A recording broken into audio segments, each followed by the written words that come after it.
Avoid this if you go to Japan. After living in both Japan and America, there are rude things that you might have not known that you should probably avoid doing. And with the border finally reopening, I felt obliged to share 5 things you should avoid before landing in Nihon. Number 1, avoid not taking a bath every single day. So if you watch anime, you probably might have thought, why are there so many onsen, so many bath time scenes with the main characters? I mean, I like those scenes for obvious reasons. Call me Jiraiya, rest in peace. But what's up with that? It's because in Japan, it's a custom to take a hot bath, not just a shower, but a ofuro every single night. You will literally be seen as chotto kitanai if you don't. But if you don't mind being naked around other people, then hop into the hot spring. It's actually pretty nice. I'll go with you. Put that towel on top of my head, I'm on my way. Number 2, never wear your outdoor shoes inside anywhere. I know you might be like, oh, I take off my shoes in my house too. No, it's not just your ie. You'll take off your shoes at schools, restaurants, Shinto shrines, and even bathrooms. But you're not gonna be walking barefoot. This is the truth. The truth is you will have or be given a slippa, basically slippers. The biggest mistake, however, I saw Amerikajin make in Japan was that they would put on the bathroom toire no slippa. And, you know, they're like, oh, I guess I gotta take off my outdoor shoes and put it on. And they, you know, conduct their business on the high-tech toilet that Japan got. But they would forget to take off the slipper and they walk around the whole building with the bathroom slipper still on. I have to admit, I've done it too, but it's because I was gosai at a Buddhist kindergarten in Japan. It was pink slipper. And I wore that pink slipper all day because I completely forgot about it like a boss. My kindergarten teacher had to tell me, get the heck back in the bathroom and get your shoes on because you're ruining the whole point. Now you might be like, alright Matsu, I don't want to look silly, I don't want to look like a sussy baka, I don't want to look like any kind of baka you could imagine. What other parts of this culture do I have to know? Well, let me guide you through it.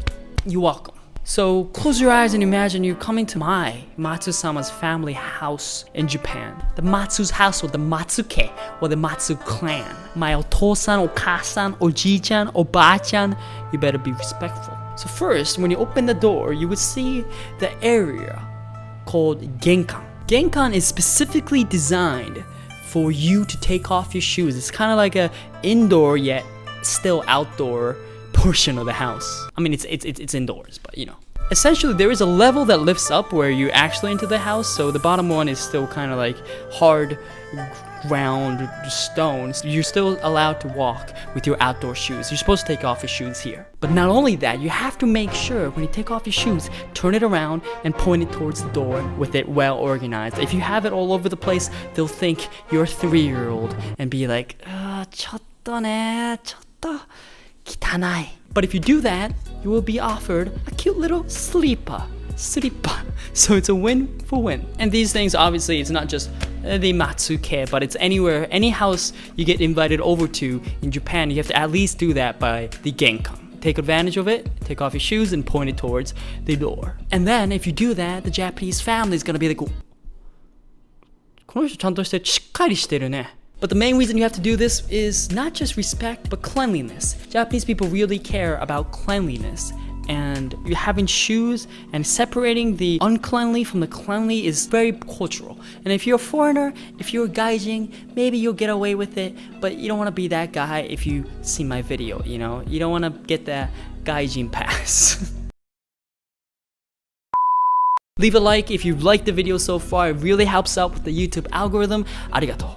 With that, number 3, avoid littering, even or especially if you can't find a trash can. So there tends to be actually pretty big culture shock whenever someone goes to Japan, and that they land and then they might go to the cities like Tokyo, Osaka, Kyoto, and they will notice how dense and how many skyscrapers there are, but how there's little to no trash or gomi anywhere to be found. And honestly, I had that too, because I walked through the city of New York a couple times and then I went back to Japan and I'm like, why is New York so kitanai? However, let's say you bought yourself a little bit of yakisoba or okonomiyaki in Japan outdoors. You know, you got your plastic box. It's delicious. Oh, it feels so good in my stomach, in my mouth.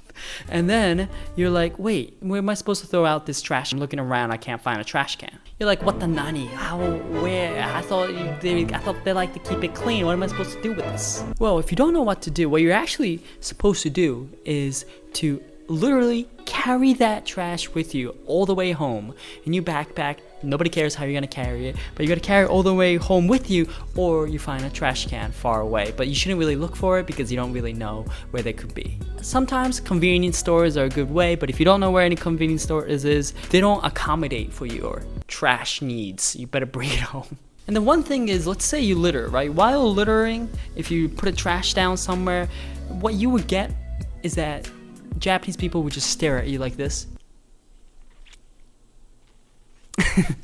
But they wouldn't necessarily say anything. You know, maybe they will if they don't like it, but a good amount of times they're just gonna So and then what would end up happening is that somebody else will have to pick up that trash for you. And personally, I have seen the town oji-chan and oba-chan that's like 80 years old just cleaning the trash from the streets for no reason, you know. And then newscasters, I mean, I personally see it all the time, but then the newscaster would pick it up and be like, hey, why are you doing this? She's like, ちょっと汚いからきれいにしなきゃね. You know, it's a little dirty, so we gotta keep it clean. And you don't want to make the Japanese elderlies clean up for your mess, do you? No, you don't. You don't want to do it. You don't want to be that guy. Number 4, with that, keep the tatsutori wa ato o nigosazu mindset. So tatsutori wa ato o nigosazu is actually a pretty popular phrase in Japan, and tats means to fly away, the moment where you're supposed to fly.